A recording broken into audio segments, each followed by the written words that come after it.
کہ 3 دن کا بھوکا پیاسا آدمی کیا ایسا بھی لڑ سکتا ہے؟ کسی کے اندر یہ ہمت نہیں تھی کہ جب تک حسین تلوار چلاتے رہے، جب تک حسین لڑتے رہے، کسی کی ہمت نہیں تھی کہ حضرت حسین کو شہید کر دیا جائے۔ لیکن بزرگوں قربان جاؤ، اسی کربلا سے امام حسین ایک پیغام دینے والے تھے، آنے والی رہتی دنیا تک ایک پیغام پہنچانا تھا۔ یہ ایک وقت آتا ہے حضرت امام حسین جو ایک ایک کر کے گاجر مولی کی طرح کاٹ رہے تھے، بیک وقت ان کی تلوار رک جاتی ہے، اپنے ہاتھ کو روک لیتے ہیں، زمین پر شمشیر کو رکھ دیتے ہیں، اور خدا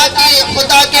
بڑائی بیان کرنے کے لیے، خدا کی بڑائی بیان کرنے کے لیے وہ نیچے باندھ لیتے ہیں، نمازیں پڑھنا شروع کرتے ہیں۔ یزیدیوں نے دیکھا کہ جب وہ کھڑے ہیں، لوگوں نے سوچا کہ اب حملہ کیا جائے، لیکن ان کی ہمت نہ بن پائی۔ حضرت امام حسین رکوع میں گئے، سوچ ہی رہے تھے کہ وقت نکل گیا۔ امام حسین سجدے میں گئے، لوگ سوچ رہے تھے کہ وقت نکل گیا۔ اب انہوں نے یہ معاملہ کر لیا، مشورہ کر لیا کہ حضرت امام حسین جب سجدے کی حالت میں جائیں گے، اس وقت ان کے سر کو قلم کیا جائے گا۔ لہذا انہوں نے مشورہ کیا، ایک یزید ناپاک ایک شمر لائن آگے بڑھتا ہے اور حضرت امام حسین رضی اللہ تعالیٰ عنہ کے سر کو ان کے بدن سے جدا کر دیتا ہے۔ بزرگوں، آپ کو یہی تو بتانا چاہتا ہوں کہ جو صرف 6 مہینے اور چند دنوں کے بعد پیدا ہونے والا، انہیں دنیاوی کربلا کے میدان میں کوئی ایسا مائکا لال نہیں تھا جو امام حسین کو شہید کر دیتے، لیکن جب انہوں نے سر کو جھکایا، اسے انہوں نے غنیمت سمجھ کر حضرت امام حسین رضی اللہ تعالیٰ عنہ کو شہید کر دیا۔ بزرگوں، ایک تاریخ کربلا ہے جو آنے والی دنیا اور قیامت تک یاد کی جائے گی کہ حضرت امام حسین کو سجدے کی حالت میں شہید کیا گیا تھا۔ ہمارے اور آپ کے بارے میں اللہ کے رسول صلی اللہ علیہ وسلم نے فرمایا کہ جس کا انتقال جس حالت میں ہوگا، کل روز محشر میں اسی حالت میں اٹھایا جائے گا۔ کوئی سوتے حالت میں انتقال کیا تھا، وہ جب قیام روز محشر اٹھے گا، وہ اسی حالت میں اٹھے گا، یعنی جس حالت میں وہ دنیا سے گیا اسی حالت میں اٹھے گا۔ اور بان جاؤ، وہ بھی کیا بکھڑا ہوگا، وہ بھی کیا وقت ہوگا، وہ بھی کیا نصیبہ ہوگا کہ حضرت امام حسین روزے رکھ کر اور سجدے کی حالت میں اٹھائے جائیں گے۔ اس وقت کا کیا عالم ہوگا کہ ساری دنیا اپنی اپنی حالتوں میں اٹھتی رہے گی اور حضرت امام حسین سجدے کی حالت میں اٹھیں گے اور وہ سجدہ ان کی گواہی دے گا، اے لوگوں دیکھ لو، میں میدان محشر میں بھی سجدے کی حالت میں اٹھائے جا رہا ہوں۔ بزرگوں، ایک اور بات میں آپ کو سنانے کی کوشش کروں گا۔ بزرگوں، ہمیں اور آپ کو معلوم ہے کہ ہر مسلمان پر نماز فرض ہے، عورتوں پر بھی فرض ہے، اور بالغ ہونے کے بعد ہر بچے پر فرض ہو جاتا ہے، بوڑھے پر فرض ہے، ہر شخص پر فرض ہے۔ لیکن بزرگوں، آپ کو شاید یہ بھی بات معلوم ہے کہ ہر عورت اگر کچھ ایسے معاملات ہوتے ہیں کہ وہ پورے مہینے نماز نہیں پڑھ سکتی ہے، اور ان پر جب یہ حالات طاری ہوتے ہیں تو ان کی نماز معاف ہو جاتی ہے۔ بزرگوں، میں آپ کو بتاؤں، اسی سرزمین اور یہ بھی بات جان لینی چاہیے کہ جو حالات ان کے ساتھ آتے ہیں یہ قدرت کی ایسی دین ہے جو ضروری بھی ہے، چونکہ اگر ماؤں کے ساتھ، عورتوں کے ساتھ یہ معاملات نہ ہوتے تو شاید ہم اور آپ، ہمارے بچے اس دنیا میں نظر نہیں آتے، کیونکہ ان ناپاکی کی حالت میں جو خون ان کے جسم سے جو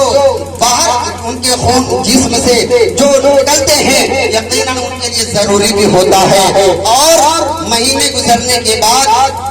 ہر عورت کے لیے ضروری ہوتا ہے، اگر نہ ہو تو وہ بھی پریشانی کا سبب ہے۔ بزرگوں، لیکن میں آپ کو بتاؤں، اسی دنیا میں، اسی کائنات میں، اسی آسمان کے نیچے، اسی زمین کے اوپر ایک ایسی مخدومہ ہے، ایک ایسی کائنات کی شہزادی ہے، محبوب کائنات کی ایک ایسی بیٹی ہے، رسول پاک علیہ السلام کی ایسی شہزادی ہے جسے اللہ کے رسول علیہ السلام نے جنت کی عورتوں کا سردار قرار دیا ہے۔ حضرت فاطمہ الزہرا رضی اللہ تعالیٰ عنہا کی ذات ہے کہ پورے مہینے وہ کنٹینیو نماز ادا کرتی تھی، ان کی نماز کبھی بھی قضا نہیں ہوتی تھی، اور پورے مہینے 30 دن وہ نماز ادا کرتی تھی، 12 مہینے نماز ادا کرتی تھی، کبھی بھی ان پر وہ کیفیت اتاری نہیں ہوتی تھی کہ جس حالت میں وہ نماز سے رک جائے۔ بزرگوں، اور جبکہ یہ حالت ہے کہ ہر عورت کے لیے مہینے کے اندر وہ خاص ایام آنے ضروری ہوتے ہیں. میں آپ سے یہ پوچھنا چاہتا ہوں اے فاطمہ الزہرا، اگر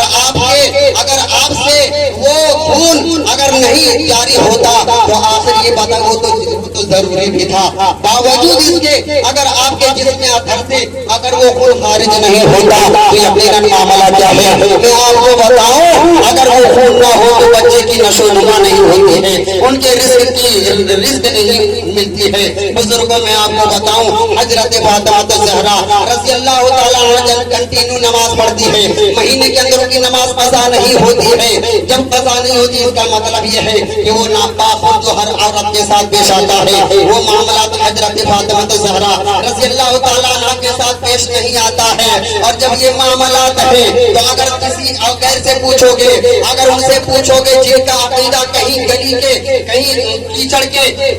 گلیوں میں اور کہیں کیچڑ میں پڑے رہتے ہیں، ان سے وہ آپ کو کیا بتائیں گے. اگر پوچھنا ہو تو پوچھئے. بریلی کے تاجدار بریلی کی چٹائی پر بیٹھ کر ساری دنیا کے مومنوں پر راج کرنے والے حضرت سرکار اعلیٰ حضرت آپ کو بتائیں گے اور وہ فرماتے ہیں تیری نسل پاک میں ہے بچہ نور کا، تیری نسل پاک میں ہے بچہ نور کا. تو ہے عین نور تیرا سب گھرانہ نور کا، تو ہے عین نور تیرا سب گھرانہ نور کا. حضرت امام حسین رضی اللہ تعالیٰ عنہ کو دنیا یہ سوچتی ہے کہ ماں کے پیٹ میں انہیں کیا رزق ملتا ہے، کیا رزق ملتا تھا وہ خدا ہی بہتر جانتا ہے. اسی لیے تو اللہ حضرت فرماتے ہیں تو ہے عین نور تیرا سب گھرانہ نور کا.